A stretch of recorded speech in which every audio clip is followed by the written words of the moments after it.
ಸಚಿವ ನಾಗೇಂದ್ರ ರಾಜೀನಾಮೆಗೆ ವಿಪಕ್ಷಗಳು ಪಟ್ಟು ಹಿಡಿದಿದ್ದು ವಿಪಕ್ಷಗಳ ವಿರುದ್ಧ ಸಚಿವ ನಾಗೇಂದ್ರ ಸಿಡಿಮಿಡಿಗೊಂಡಿದ್ದಾರೆ. ಸಚಿವ ನಾಗೇಂದ್ರ ರಾಜೀನಾಮೆಗೆ ವಿಪಕ್ಷಗಳು ಪಟ್ಟು ಹಿಡಿದಿದ್ದು ವಿಪಕ್ಷಗಳ ವಿರುದ್ಧ ಸಚಿವ ನಾಗೇಂದ್ರ ಸಿಡಿಮಿಡಿಗೊಂಡಿದ್ದಾರೆ. ದೇಶದ ಸಂವಿಧಾನ ನಮ್ಮನ್ನು ರಕ್ಷಣೆ ಮಾಡ್ತಾ ಇದೆ. ವಿಧಾನಸೌಧದಲ್ಲಿ ಸಚಿವ ಬಿ ನಾಗೇಂದ್ರ ಹೇಳಿಕೆ ಕೊಟ್ಟಿದ್ದಾರೆ. ನಾನು ಹುಟ್ಟು ದಲಿತ, ಸಾಯುವುದು ಕೂಡ ದಲಿತನಾಗಿಯೇ. ವಿಪಕ್ಷಗಳು ಜ್ವಲಂತ ಸಮಸ್ಯೆಗಳನ್ನ ಬಿಟ್ಟಿವೆ.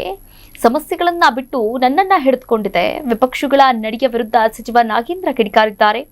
ವಾಲ್ಮೀಕಿ ನಿಗಮದಲ್ಲಿ ಏನಾಗಿದೆ ಅಂತ ಮಾಹಿತಿ ಕೊಡ್ತೇನೆ. ನನ್ನ ಸಮುದಾಯಕ್ಕೆ ಎಲ್ಲಾ ಮಾಹಿತಿಯನ್ನ ನೀಡ್ತೇನೆ. ಚರ್ಚೆಗೆ ಬನ್ನಿ ಅಂತ ನಾನು ಹೇಳಿದ್ರೂ ಕೂಡ ಬರ್ತಾ ಇಲ್ಲ.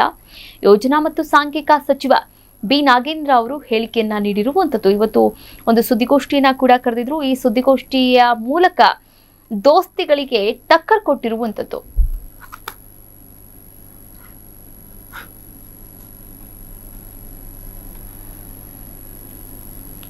ಪರಿಷತ್ನಲ್ಲೂ ಕೂಡ ಇದೇ ರಾಜೀನಾಮೆ ಕುರಿತಂತೆ ಸಾಕಷ್ಟು ಸದ್ದು ಗದ್ದಲ ಕೂಡ ಆಗ್ತಾ ಇರುವಂತದ್ದು.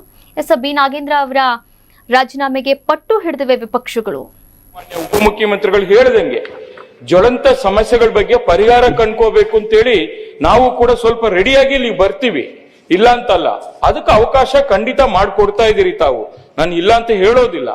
ಆದರೆ ಇವತ್ತು ರಾಜ್ಯದಲ್ಲಿ ಬರದ ಬಗ್ಗೆ ಮೂರು ಪಕ್ಷಗಳು ಕೂಡ ಎಲ್ಲ ಇಡೀ ರಾಜ್ಯದಲ್ಲಿ ಒಂದು ತಂಡ ಮಾಡಿ ಏನಲ್ಲಿ ವಾಸ್ತವಾಂಶ ಏನಿದೆ ಅದನ್ನ ಒಂದು ವರದಿಯನ್ನು ಕೂಡ ತಂದು ಇಲ್ಲಿ ನಾವು ಈ ಒಂದು ದೇಗುಲದಲ್ಲಿ ಒಂದು ಚರ್ಚೆ ಆಗಿ ಅದಕ್ಕೆ ಪರಿಹಾರ ಕಂಡ್ಕೋಬೇಕು ಅಂತ ನಾವು ಕಾಯ್ತಾ ಇದೀವಿ. ಒಪ್ಕೋತೀನಿ.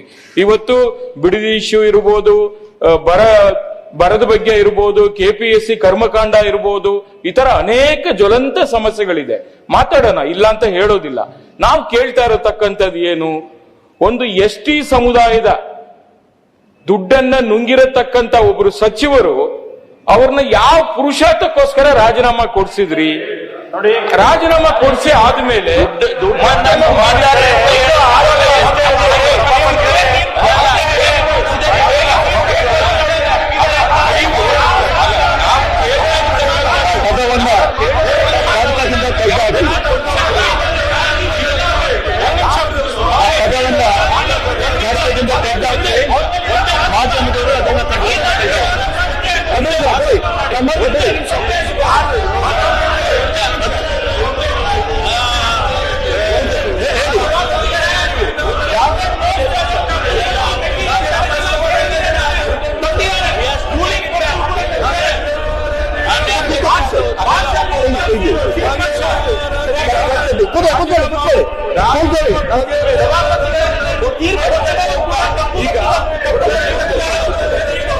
ಇವತ್ತಿರತಕ್ಕಂಥದ್ದು